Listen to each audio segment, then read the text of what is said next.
শুক্রবার দুপুরের খাবার টেবিলটা শেয়ার করছি। আমি কি কি রান্না করেছিলাম। এখানে হচ্ছে দেশি মুরগির রোস্ট রান্না করেছি। এটা হচ্ছে আমার বাসার সবাই খুব পছন্দ করে। আর এখানে হচ্ছে মিক্সড সবজি, অনেক ধরনের সবজি দিয়ে একটা মিক্সড সবজি করেছি।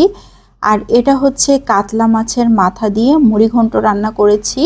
মুগ ডাল আর অল্প করে একটু মসুর ডাল দিয়ে এই মুড়ি ঘন্টটা করেছি। আর এদিকে আছে হচ্ছে পোলাও। আমি হচ্ছে একটু মতি পোলাও রান্না করেছিলাম। শুক্রবার আসলে ছুটির দিন, সবাই বাসায় থাকে আর বাচ্চারা পড়াশোনা নিয়ে এত বেশি ব্যস্ত থাকে যে ওদের সাথে দুপুরবেলা একসাথে খাওয়াও হয় না।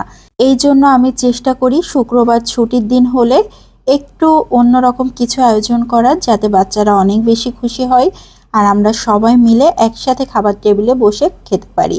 তো এই ছিল আজকে দুপুর